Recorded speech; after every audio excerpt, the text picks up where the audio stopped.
All right, Cliff. Let's jump right in because a lot of smaller, interesting stories of the week. We'll get to the fiscal cliff as you've now branded yourself. Uh, I do my best. but let's first talk about Chuck Hagel because we know now that well, we don't know for sure, but it appears the reports are anyways that Chuck Hagel will be named Secretary of Defense. Give me a sense of what your take is on this. My take is why. Well, because don't you know that there are no Democrats who can actually protect us from the bad guys? I know. I mean, basically, the Republicans have proven so adept at protecting us. For example, when they made sure that the smoking gun wasn't a mushroom cloud. That was helpful. When we got into that war in Iraq, that's inevitably made us hugely safer. When we went into Afghanistan, and the decision, by the way, I agreed with at the time and still think was the right one right after 9/11. That can be argued, I suppose, but I think at least going in and trying to take out people that were harboring the guys that did it and the guys who did it, it should have been about a month, 2-month affair just to kill the main people. But we had guys who didn't plan for how to, go in and what to do and how to get out and any of that stuff. And what do you know? We're still there. It's like the longest American war, maybe the longest actual war. It'll be the 100 Years' War before we know it. Then they also did a great job with all those warnings. Bin Laden determined to attack in the U.S. Swell job ignoring those, going to hang out in the ranch, talking about serious issues, as I remember, like stem cell research. It's like how many times do these guys have to screw up before Democrats decide that that's not the position? I'm okay with a Republican being Secretary of Transportation. That works for me. Although that's kind of ironic in and of itself, but that's another discussion. But defense, really, and somebody did an analysis, I think, because the position's only existed for about 60-something years since we changed it from Secretary of War, which would have been a better position for Republicans to always be put in, by the way. Well, yes, and frankly, who are we kidding?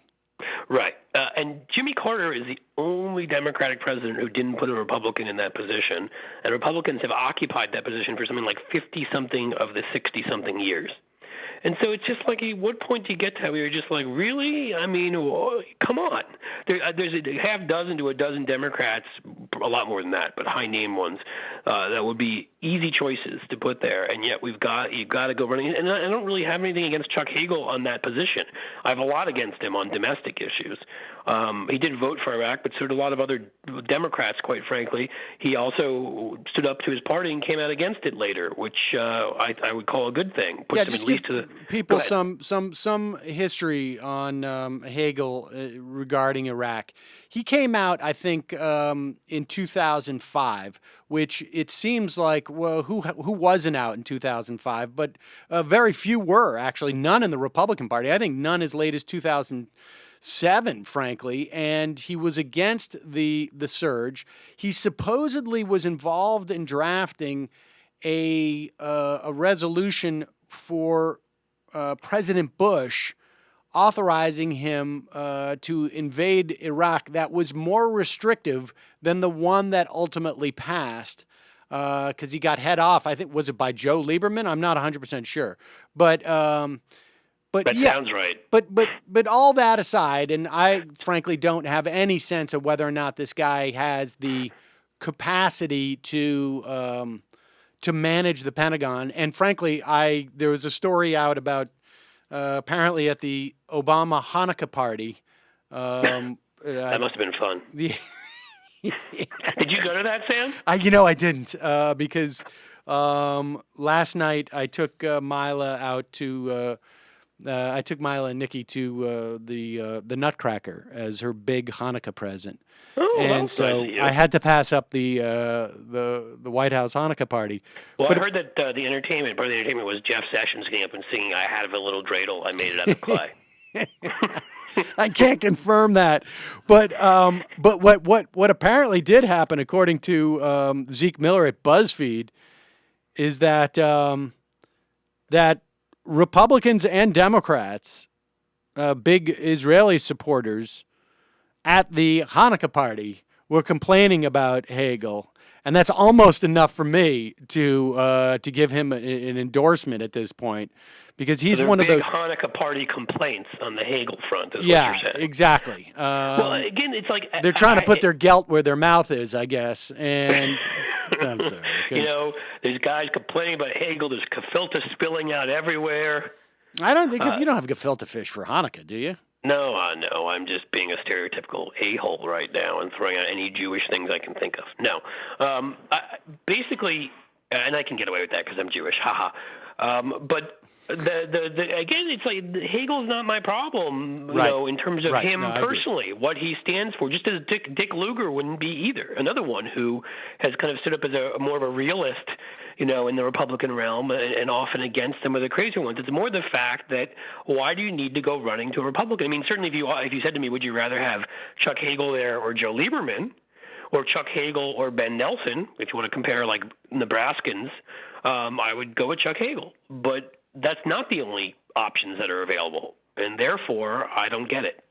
I mean, I do get it because I get Washington, right? And I understand what's going on here. We need a big bipartisan fetish where we all slobber on each other in our bipartisanshipness, and maybe in Obama's mind and his people's mind, that also will not only make it easier to confirm his choice, but also make the Republicans play nicer, which it won't. Because nothing ever does. No, it won't. But it will put them in a very awkward position if in the event that Hagel does get more aggressive in terms of, I don't know, in terms of saying things like we should be negotiating with Hezbollah or with Hamas. It may make it easier to have that happen. I don't know, but it is a real problem though, that we need to go to the Republican daddies in these situations. It just perpetuates a stereotype, and one that is entirely not true. And again, I don't think that Bill Cohen under President Clinton was a bad guy. He was a relatively moderate, especially in those days, moderate, which means it wouldn't exist in the current, more of a Jim Jeffords kind of guy. So it's not that they've picked necessarily terrible people. It's just, again, I just don't know why you constantly have to go running to Republicans to place them in these positions when there are plenty of Democrats who have proven themselves to be more than worthy. And again, it's almost like you're picking the Republican exceptions. You're not picking the guys that really represent the mainstream of the Republican Party. And so, in a way, it tells people, hey, there are sane Republicans in foreign policy. They are sane on this issue when they're not. You're picking like the 5 to 10% of them that aren't insane like the rest of them. And so, I mean, Chuck Hagel, really all three, if you want to call it, all three legs of the GOP stool, I don't, of course, use that term as you would think, would support bombing Iran. The business guys love it because they'll make money off of it. The evangelical guys love it because, the rapture and all. And the neocons love it because it'll bring democracy to Iran. They will flower after bombs land and plant fertilizer. So it's like there's really one of the things that all wings of the Republican Party is in favor of at this point. For the most part, you've got your Ron and Rand Paul types or whatever, but really most of them, war is a good thing. And so when you get an exception like Hagel, you pick him, and then everybody's like, oh, see, Republicans are normal. They're not. They're crazy. And there's plenty of Democrats that aren't. So that's my problem.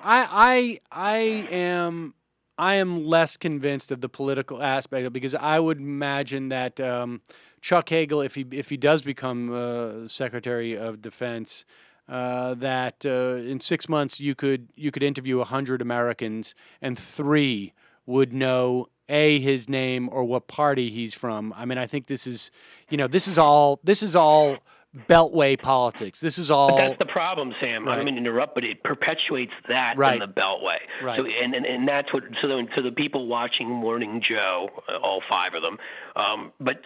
No, seriously, the people out there, who do read reporting coming out of Washington, whether it's the Washington Post or other outlets, what they end up doing is they end up seeing that, Chuck Hagel was picked and he's a Republican and, blah, blah, blah, blah, blah. And so why do you need to do that? I agree with you that sort of people who aren't really paying attention out there, but I do think whether it's on a conscious or subconscious level, it reinforces among our elite that only Republicans can do this.